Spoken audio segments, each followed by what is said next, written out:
ಇಂದೇ ಡೌನ್ಲೋಡ್ ಮಾಡಿ ಮತ್ತು ನಿಮ್ಮ ನೆಚ್ಚಿನ ಶೋಗಳನ್ನು ಆನಂದಿಸಿ.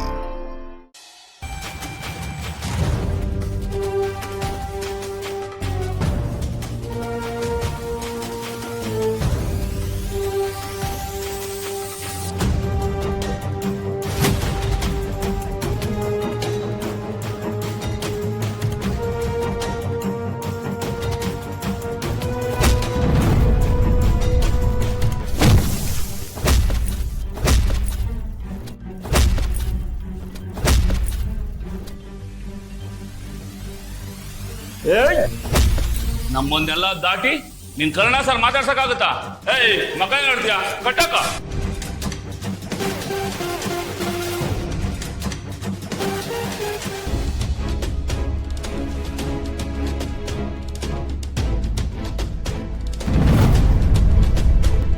ಅಜ್ಜಿ ಏನಾಯ್ತು? ಯಾಕೆ ಅಲ್ಲೇ ನಿಂತಿದ್ಯಾ?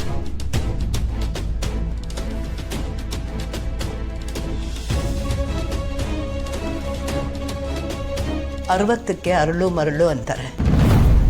ನನ್ನ ಜೀವನದಲ್ಲಿ ಅದಾಗೋಯ್ತು ಬಿಡು. ಆದರೆ ನಾನು ನಿನ್ನ ಜೊತೆ ಏನೇ ಮಾತಾಡಿದ್ರು, ನಾನು ನಿನ್ನನ್ನು ಏನೇ ಕೇಳಿದ್ರು ನೀನು ನನ್ನ ಹಾಗೆ ನೋಡ್ತೀಯಲ್ವಾ? ಶಾಂತಿ ಬೇಬಿ, ನಿನ್ನನ್ನು ಯಾವತ್ತಾದರೂ ಆ ರೀತಿ ನೋಡಿದನ ಹೇಳು? ಆವಾಗಲೇ ಹಾಗೆ ನೋಡಿಲ್ಲ ಅಂದಮೇಲೆ ಇವಾಗ ಹಾಗೆ ನೋಡ್ತೀನ ಹೇಳು? ಯಾಕೆ ಈ ಅನುಮಾನ? ಬೇಡ್ದಿರ ಮಾತೇನಾದರೂ ಕಿವಿಗೆ ಬಿತ್ತಾ? ಯಾರ್ದೋ ಮಾತು ಕಿವಿಗೆ ಬಿದ್ದರೆ ನಮಗೆ ಬೇಡದೇ ಇರೋ ವಿಷಯ ಅಂತ ಬಿಟ್ಬಿಡ್ಬೋದು. ಆದರೆ ನಮ್ಮವರೇ ನಮಗೆ ಹೇಳಬೇಕಾದ ಮಾತನ್ನ ಹೇಳಲಿಲ್ಲ ಅಂದರೆ ಅವ್ರ ಕಣ್ಣಲ್ಲಿ ನಾವು ಬೇಡದೇ ಇರೋರ ಹಾಗೆ ಆಗ್ಬಿಡ್ತೀವಲ್ವಾ? ಅಜ್ಜಿ, ನೀನು ಯಾವ ವಿಚಾರದ ಬಗ್ಗೆ ಮಾತಾಡ್ತಿದ್ಯಾ? ಪ್ಲೀಸ್ ಅಜ್ಜಿ, ನೀನು ಹೀಗೆ ಸುತ್ತಿ ಬಳಸಿ ಮಾತಾಡಬೇಡ. ನಾನು ನೇರವಾಗಿ ಕೇಳಿದ್ರೆ ನೀನು ನೇರವಾಗೇ ಉತ್ತರ ಕೊಡ್ತೀಯ. ಹಾಗಾದರೆ ಅದೇನು ವಿಷಯ ಅಂತ ಮೊದಲು ಹೇಳು. ನೀನು ಇಷ್ಟಪಡ್ತಾ ಇರೋ ಹುಡುಗ ಯಾರು? ಯಾಕೆ ನನಗೆ ಆ ಹುಡುಗನ ಬಗ್ಗೆ ಏನೂ ಹೇಳಿಲ್ಲ? ನನ್ನ ಹತ್ರ ಮುಚ್ಚಿಡೋ ಅಂಥ ವಿಷಯ ಏನಿತ್ತು? ಹೇಳು, ಯಾರವನು? ಏನು ಮಾಡ್ಕೊಂಡಿದ್ದಾನೆ? ಅಜ್ಜಿ ಪ್ಲೀಸ್, ಇವಾಗ ನನಗೆ ಆ ವಿಚಾರದ ಬಗ್ಗೆ ಮಾತಾಡೋದಕ್ಕೆ ಇಷ್ಟ ಇಲ್ಲ. ಯಾಕೆ? ನೇರವಾಗಿ ಕೇಳ್ತಾ ಇದ್ದೀನಿ ತಾನೆ. ಇಷ್ಟಪಟ್ಟಿರೋ ಹುಡುಗನ ಬಗ್ಗೆ ಮಾತಾಡೋಕ್ಕೆ ನಿನಗಿಷ್ಟ ಇಲ್ಲ ಅಂತಂದರೆ ಏನೇ ಅರ್ಥ? ಅಜ್ಜಿ ಪ್ಲೀಸ್, ನೀನು ಹಠ ಮಾಡಬೇಡ, ಸುಮ್ಮನೆ ಇರು. ನಾನು ಬೇರೆ ಏನೋ ಕೆಲಸ ಮಾಡಬೇಕು. ಹಠ ಮಾಡ್ತಾ ಇರೋದು ನೀನು, ನಾನಲ್ಲ.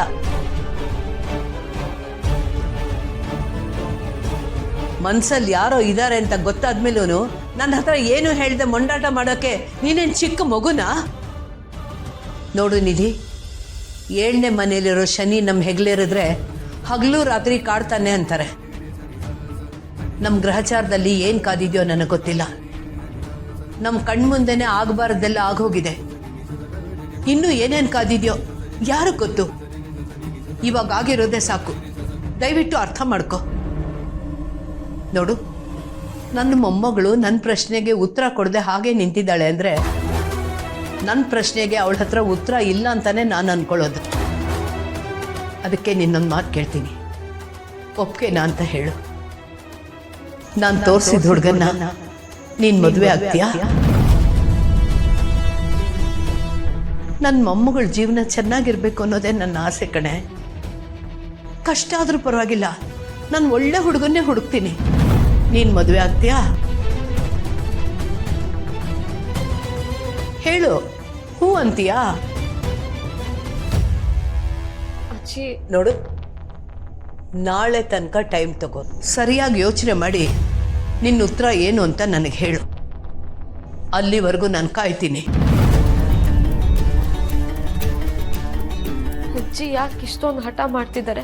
ನನ್ನ ಹತ್ರನೇ 1000 ಪ್ರಶ್ನೆಗಳಿದೆ, ಅದಕ್ಕೆ ಇನ್ನೂ ಉತ್ತರ ಸಿಕ್ಕಿಲ್ಲ. ಇದನ್ನೆಲ್ಲ ಇಟ್ಕೊಂಡು ಅವ್ರಿಗೇನು ಉತ್ತರ ಕೊಡ್ಲಿ ನಾನು?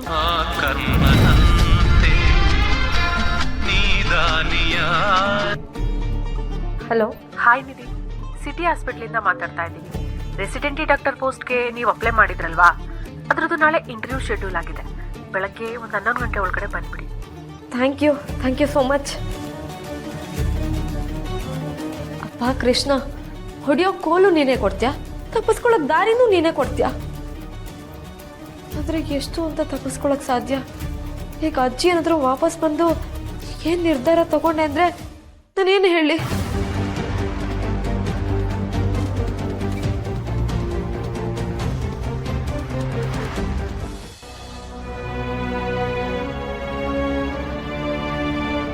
ಕೊನೆವರೆಗೂ ಜೊತೆಗಿರ್ಬೇಕು ಅಂತ ಆಸೆ ಪಟ್ಟಿದ್ದೆ.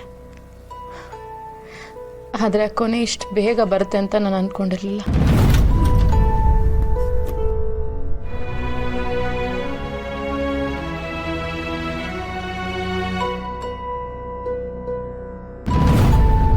ಯಾಕೆ ಸಪ್ಪಗಿದ್ಯಾ? ಏನಾಯ್ತು? ಅಕ್ಕ, ನಾನು ಸ್ವಲ್ಪ ಹೊತ್ತು ನಿನ್ನ ತೊಡೆ ಮೇಲೆ ಮಲ್ಕೊಬೋದಾ? ಅದಕ್ಕೆ ಅಪ್ಲಿಕೇಶನ್ ಹಾಕಿ ಪರ್ಮಿಷನ್ ತಗೋಬೇಕಾ?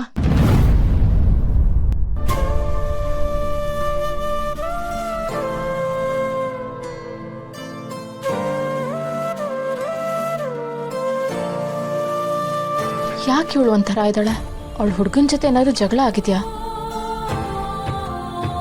ನಿಧಿ, ಅಕ್ಕ, ನನಗೇನೂ ಕೇಳಬೇಡ. ಇವಾಗ ನಾನೇನು ಹೇಳೋಕ್ಕಾಗಲ್ಲ, ಪ್ಲೀಸ್. ಏನೂ ಹೇಳಕ್ಕಾಗಲ್ಲ ಅನ್ನೋಷ್ಟು ಬೇಜಾರಾಗಿದೆ ಅಂದರೆ ನಿಜವಾಗ್ಲೂ ಅವಳು ಹುಡುಗನ ಜೊತೆ ಏನಾದರೂ ಆಗಿದ್ಯಾ?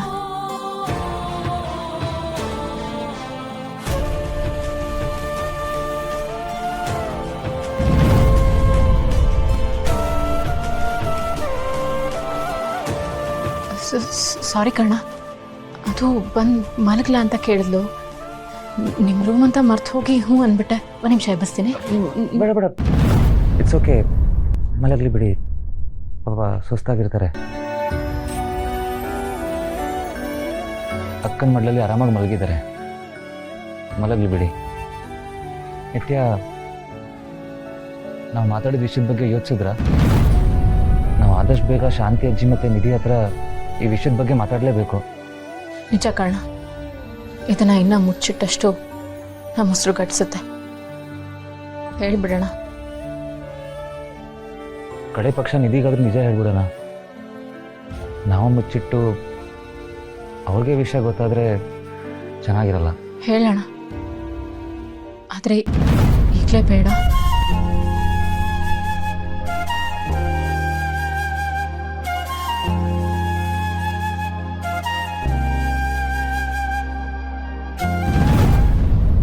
ಇವ್ರು ಯಾಕೆ ಈ ರೀತಿ ಮಾತಾಡ್ತಿದ್ದಾರೆ? ಯಾವ ವಿಷಯದ ಬಗ್ಗೆ ಇರ್ಬೋದು?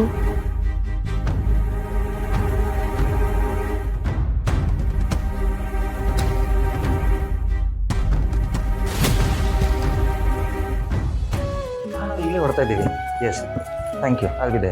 ಯಾ, ಬೇಗ ರೆಡಿಯಾಗಿ ನಾವು ಹೊರಡಬೇಕು. ಈಗಲಾ? ಎಲ್ಲಿಗೆ? ಹಾಸ್ಪಿಟಲ್ಗೆ. ಮಗು ಸ್ಕ್ಯಾನಿಂಗ್ ಮಾಡಿಸ್ಬೇಕು. ಇಲ್ಲಿವರೆಗೂ ಬಿಟ್ಟಿರೋದೇ ಹೆಚ್ಚು. ಇನ್ನು ತಡ ಮಾಡಬಾರ್ದು. ಬನ್ನಿ ಹೋಗೋಣ.